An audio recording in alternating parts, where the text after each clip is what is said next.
আবারও স্বাগত জানাচ্ছি ২১শে বিজনেসে। সঙ্গে আছি হিরোজুম্মান। ঊর্ধ্বমুখী প্রবণতা দিয়ে শেষ হয়েছে ঢাকা শেয়ার বাজারের আজকের লেনদেন। আজ দিন শেষে সূচক ২৭ পয়েন্ট বৃদ্ধি পেয়েছে।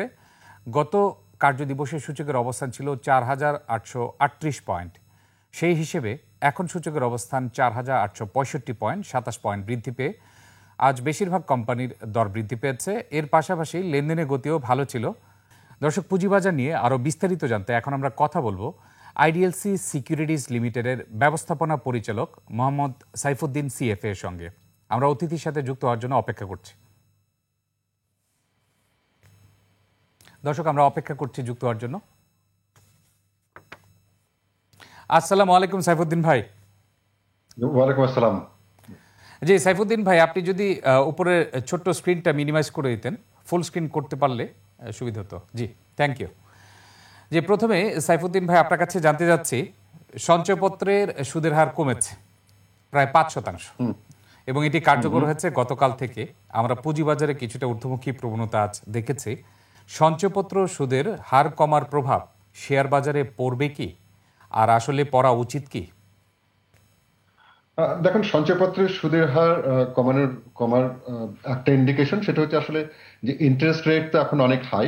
এই হাই ইন্টারেস্ট রেট রেজিমে আপনি জানেন যে বন্ডের ইন্টারেস্ট অনেক হাই, এবং হাই ইন্টারেস্ট রেট রেজিমে যে ব্যাপারটা থেকে স্টক মার্কেট স্বাভাবিকভাবেই, যেহেতু রিস্কি একটা মার্কেট, এবং রিস্ক থেকে মানুষ আসলে ফ্লাইট টু কোয়ালিটি কিংবা আপনার ইয়েতে চলে যায়, আপনার রিস্ক ফ্রিতে চলে যায় হাই ইন্টারেস্টের সাথে। তো স্বাভাবিকভাবেই এটা একটা পজিটিভ দিক। সেটা হচ্ছে যে ইন্টারেস্ট রেটের ডাউনওয়ার্ড একটা ট্রাজেক্টরি সামনের দিকে আসবে, এরকম একটা এক্সপেক্ট করা যায়। এখন সঞ্চয়পত্রের রেটটা যেটা হয়েছে, সেটা হচ্ছে আসলে এই রেটটা তো আসলে মানে বন্ডের সাথে ট্যাগ করা হয়েছে, যেটা আগে ছিল না। তো সেটা একটা ভালো দিক, অর্থাৎ রেট কমার সাথে সাথে সঞ্চয়পত্রের রেট তখন গিয়ে আরো কমবে। কিছুটা কমে দেওয়া হয়েছে, বাট এটা আসলে বেসিক্যালি ট্যাগ করা হচ্ছে ট্রেজারি বন্ডের সাথে আর কি। আচ্ছা, এই ক্ষেত্রে আপনি জানেন যে সঞ্চয়পত্রে মানুষের বিনিয়োগ নিরাপত্তা থাকে, অর্থাৎ প্রিন্সিপাল প্রোটেক্টেড, আর শেয়ার বাজারে প্রিন্সিপাল কিন্তু প্রোটেক্টেড না। তারপরেও অনেকে দেখা যায় যে ১১-১২% ইন্টারেস্টের জন্য বসে না থেকে শেয়ার বাজারে বিনিয়োগ করে। এখন বর্তমান যে পরিস্থিতি রয়েছে পুঁজিবাজারে, সেই ক্ষেত্রে আসলে প্রাইসও তো অনেক তলানিতে রয়েছে। সঞ্চয়পত্রের বিকল্প হিসেবে শেয়ার বাজার এখন অন্যতম মাধ্যম হতে পারে কিনা আগামী ৬ মাসে?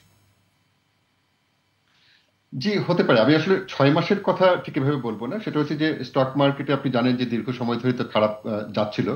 আর পার্টিকুলারলি যে রেজিম চেঞ্জের পরে পরিবর্তিত এই যে সময়ের মধ্যে বিভিন্ন ধরনের রিফর্ম এবং বিভিন্ন ধরনের কাঠামোগত পরিবর্তন এর একটা এক্সপেকটেশন মানুষের আছে। ক্যাপিটাল মার্কেটের যে যে মানে যে ফ্রেমওয়ার্ক আছে, যে কাঠামো আছে, সেখানে বেশ কিছু রিফর্ম চলতেছে, বা সেই কাজগুলো আস্তে আস্তে মানুষের কাছে পরিষ্কার হয়ে আসতেছে।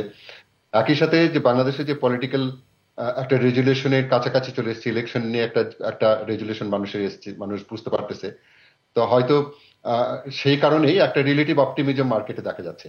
এখন একটা বিষয় যেটা, সেটা যে মার্কেটের প্রাইস লেভেলটা কেমন আছে, প্রফিটটা কেমন হবে, সেটা যে প্রাইস লেভেল। আমি এখানে ডেফিনেটলি বলতে পারি যে বাংলাদেশে এখন ইকুইটি মার্কেটের এমন বেশ কিছু ফান্ডামেন্টাল স্টক আছে, লার্জ ক্যাপের কিংবা মিড ক্যাপের অনেক স্টক আছে, যে সমস্ত স্টকগুলো আমার মনে হয় স্মরণকালের সর্বনিম্ন অবস্থায়। তো এখান থেকে অ্যাবনর্মাল রিটার্ন হওয়ার সুযোগ তো অবশ্যই আছে, ডিপেন্ডিং যে ইন্টারেস্ট রেট ট্রাজেক্টরিটা কোন দিকে যাচ্ছে। আর একই সাথে হচ্ছে যে এই এই যে যে একটা স্ট্যাবল, একটা রিলেটিভ স্ট্যাবিলিটি আমরা দেখতে পাচ্ছি পলিটিক্যালি এরিয়া থেকে শুরু করে সবকিছুতেই। তো সেইটা কতটুকু কন্টিনিউ করবে, এটার উপর ডিপেন্ড করে, কিন্তু যথেষ্ট অপরচুনিটি আছে বলে আমরা মনে করছি। জি, এক্ষেত্রে আমাদের যে সামগ্রিক অর্থনৈতিক পরিস্থিতি রয়েছে, এক্ষেত্রে আপনি জানেন রেমিটেন্স রেকর্ড, এক্সপোর্টের ক্ষেত্রেও ভালো রয়েছে এক্সপোর্ট, এবং ট্রেড ব্যালেন্সও প্রায় ঘাটতি অনেকখানি কমে গিয়েছে। সব কিছু মিলে সামগ্রিক অর্থনৈতিক পরিস্থিতি পুঁজিবাজারের জন্য সহায়ক হতে পারে কিনা, অথবা সাপোর্টিভ হতে পারে কিনা? ডেফিনেটলি। দেখেন যে একটা বিষয় ছিল, বাংলাদেশের ইকোনমি নিয়ে একটা যথেষ্ট বড় ধরনের আনসার্টেনটি ছিল, পার্টিকুলারলি ডলারের প্রাইসটা চেঞ্জ হওয়ার কারণে, তারপরে আপনার জিও পলিটিক্যাল কারণে যে ট্যারিফ নিয়ে যে একটা বিষয় ছিল, সেটার একটা ধোঁয়াশা কেটে গেছে। তো এটা নিয়ে যে যে ধরনের হিট গুলো বাংলাদেশ আসছিল, তারপরে একই সাথে রেমিটেন্স তো একটা সময় খুবই কম ছিল। আমরা রেমিটেন্সের যথেষ্ট পরিমাণে এখন ইনফ্লো দেখতে পারতেছি, কারণ লিগাল চ্যানেলে এখন আসছে, মানুষের এই লিগাল ফ্রেমওয়ার্কের উপর আস্থা এসেছে বলে সেই চ্যানেলের মধ্যে কিন্তু এখন অনেক রেমিটেন্স আসছে।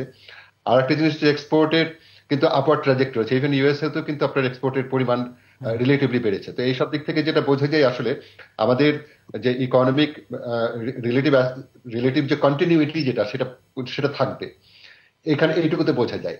এখন একটা বিষয় যে ব্যালেন্স অফ পেমেন্টে ফেভারেবল অবস্থায় আছে, আগের চেয়ে বেড়েছে, এটার এটার অর্থ এটা দিয়ে শুধুমাত্র বলা যাবে না যে ইকোনমিক স্ট্যাবিলিটি আছে। এটা থেকে একটা জিনিসই বোঝা যাবে, সেটা হচ্ছে যে গভর্নমেন্টের যে পেমেন্টের ক্যাপাসিটি, শর্ট টার্মে যে আপনার লায়াবিলিটি সেটেল করার যে ক্যাপাসিটি, এই ক্যাপাসিটির ইমপ্রুভমেন্ট হয়েছে। এইটুকু বলা যেতে পারে ব্যালেন্স অফ পেমেন্ট থেকে। একটা জিনিস মাথায় রাখতে হবে, সেটা হচ্ছে যে বিগত মানে 1-2 বছর এবং তার আগ থেকে শুরু হওয়া যে আনসার্টিনিটি ছিল, সেখানে কিন্তু মানুষ পার্টিকুলারলি এন্টারপ্রেনাররা কিন্তু আপনার ইনভেস্টমেন্টে যায়নি, বড় বড় প্রজেক্টে যায়নি। সুতরাং ক্যাপিটাল মেশিনারি কিংবা এই ধরনের এক্সপানশনে, আই মিন বিজনেস এক্সপানশনে কি পরিমাণ ইনভেস্টমেন্ট হয়েছে বা ইনভেস্টমেন্ট কম হয়েছে রিলেটিভলি, এটা একটা কারণ কিন্তু আপনার এই ব্যালেন্স অফ পেমেন্টে ফেভারেবল থাকে। আমার মনে হয় সবকিছু মিলিয়ে যদি আমি একটা ওভারঅল বলি, তাহলে আপনার ইকোনমিকে রিলেটিভ অপটিমিজম আছে, আর পলিটিক্যাল জায়গায় যে আনসার্টেনিটি গুলো আছে সেগুলো রিলেটিভলি এখন স্টেবল। মানুষ কিছুটা রেজুলেশন পেয়েছে, বুঝতে পেরেছে যে সামনের দিকে এটা এগোবে। এই একটা অবস্থায় থাকার কারণেই একটা অপটিমিজম আছে আর কি, মনে করি মার্কেটে। জি, এখন আসি পুঁজিবাজারের সংস্কার নিয়ে। আপনি জানেন যে 10 মাস হয়ে গেছে প্রায়। এক্ষেত্রে সংস্কারের সবচেয়ে যে বিষয়টি নিয়ে আলোচনা করতে চাই, আইপিওর সংস্কার। এবং বহুজাতিক কোম্পানিগুলো পুঁজিবাজারে আসতে চায় না আইপিও প্রক্রিয়া অনেক জটিল হওয়ার কারণে।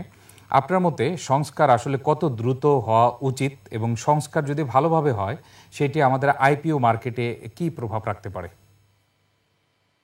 জি, সংস্কারের যে আপনার যে যে কমিটিগুলো ছিল আর কি, সেই কমিটিগুলো থেকে তো প্রস্তাব তো তারা অলরেডি দিয়েছে। এই প্রস্তাবটা এখনো প্রক্রিয়াধীন আছে, এখনো সবার কাছ থেকে এটার ওপিনিয়ন নেওয়া হয়েছে। তো আমার মনে হয় যে প্রস্তাবটা আছে সেখানে যে মেজর প্রবলেমগুলো সেগুলো সেগুলো কিন্তু অ্যাড্রেস করা হয়েছে।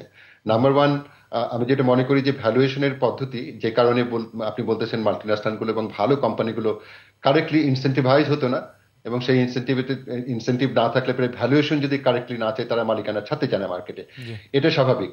তো আমরা আশাবাদী এই কারণে যেটা হতে পারে। আর মাল্টিন্যাশনাল গুলোর ব্যাপারে যেটা বলতে চাচ্ছেন, সেটা হচ্ছে যে আর দুটো জিনিস আমি বলবো, মাল্টিন্যাশনাল বলবো আর হচ্ছে যে আইপিওর প্রসেসটা আর কি আপনি বলতেছেন যে এটা দীর্ঘায়িত হয়।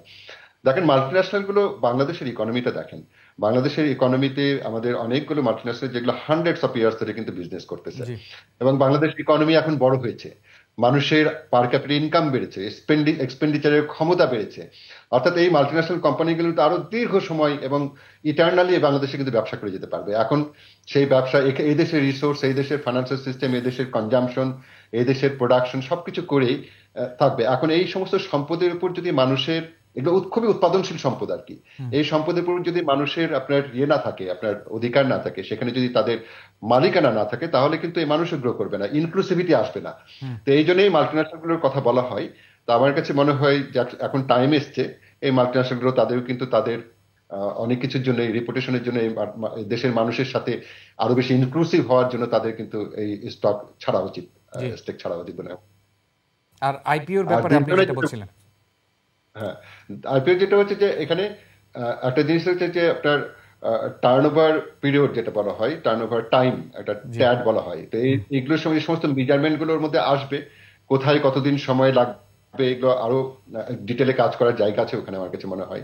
তবে ভ্যালুয়েশনের এই জায়গাটা সমাধান হলেই তারপরে তখন আর এই বাকি ব্যাপারগুলো আসলে অ্যাড্রেস করা সম্ভব।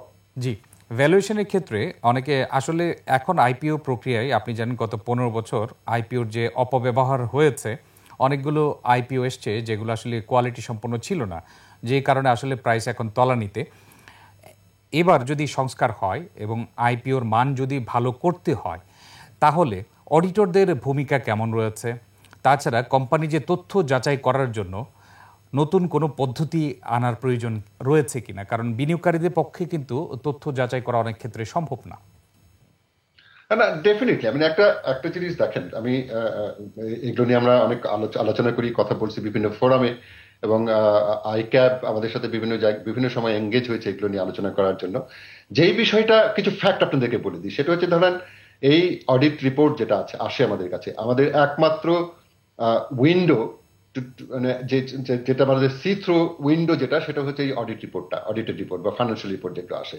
এবং এগুলোর কনজিউমার কারা, এই রিপোর্ট গুলো দেখে হচ্ছে হান্ড্রেডস অফ থাউজেন্ডস হচ্ছে professionals, hundreds of thousands regulators দেখে, মিলিয়নস অফ ইনভেস্টর এই সমস্ত মানে ফিনান্সিয়াল ডেটা দেখে। তো এই অডিটেড ডেটার উপর যদি মানুষের কনফিডেন্স না থাকে বা এগুলো নিয়ে যা হয়েছে আগে সেটা তো বলাই বাহুল্য, তো সেখানে ডেফিনেটলি কিছু প্রবলেম তো আছেই। এটা কিন্তু রিকগনাইজ করতে হবে প্রথম। আপনার আইক্যাপকে যেটা বলি, কিংবা যারা যারা অডিটর একটা যে শ্রেণী আছে তাদের কাছে যে একটা কথা তো পরিষ্কার যে এগুলো হয়নি ঠিক মতো, এইটা হচ্ছে রিকগনাইজ করাটা হচ্ছে আমার কাছে মানে প্রথম ধাপ। এরপরে তারপরে তারা একটা স্ট্যাটিউটরি বডি, একটা তাদের ম্যান্ডেট আছে, জনগণের কাছে, মানুষের কাছে ম্যান্ডেট আছে যে তারা মানে একটা প্রথম গেটকিপার হিসেবে থাকবে, first gatekeeper to make the financial report authentic towards the people, presentation যেন কারেক্ট হয়। তো ওই জায়গাটার আরো শক্তিশালী সুসংহত করার প্রয়োজন আছে বলে আমি মনে করি, এবং অত্যন্ত প্রয়োজন। এটা একটা জিনিস দেখেন, আপনাকে বলি যে একটা দেশে যদি অ্যাকাউন্টিং স্ট্যান্ডার্ড না থাকে, ওই ডেটার উপর যদি ফিনান্সিয়াল রিপোর্টে যদি মানুষের আস্থা না থাকে, তাহলে কর্পোরেট এন্টিটির কোনো অস্তিত্ব থাকে না, এক্সিস্টেন্সই থাকে না। আপনি একটা কর্পোরেট এন্টিটি কিভাবে দেখবেন? তার ইকুইটি কত, তার প্রফিট কত, এটাই না একটা কর্পোরেট এন্টিটি। এই এন্টিটি আপনি কিভাবে দেখবেন, জানবেন কি করে? তাছাড়া তো কর্পোরেট এন্টিটির কোনো অস্তিত্ব থাকে না যদি আপনার এই অ্যাকাউন্টিং ঠিক না থাকে। তো এইগুলো ব্যাপারগুলো আমার মনে হয় সবার বোঝা উচিত, জানা উচিত বলে আমি মনে করি। জি, সাইফুদ্দিন ভাই, আপনাকে অসংখ্য ধন্যবাদ আমাদেরকে সময় দেওয়ার জন্য। জি, আপনাকেও ধন্যবাদ। Thank you. দর্শক, এতক্ষণ আমরা পুঁজিবাজার পরিস্থিতি নিয়ে কথা বলছিলাম আইডিএলসি সিকিউরিটিজ লিমিটেডের ব্যবস্থাপনা পরিচালক মোহাম্মদ সাইফুদ্দিন সিএফএ এর সঙ্গে। দর্শক, এবার নিচ্ছি একটা বিরতি। বিরতির পর দেশ বিদেশের অর্থনীতি ও ব্যবসা বাণিজ্যের নানা খবর নিয়ে আসছেন জান্নাতুল বুশরা। ততক্ষণ আমাদের সঙ্গেই থাকুন।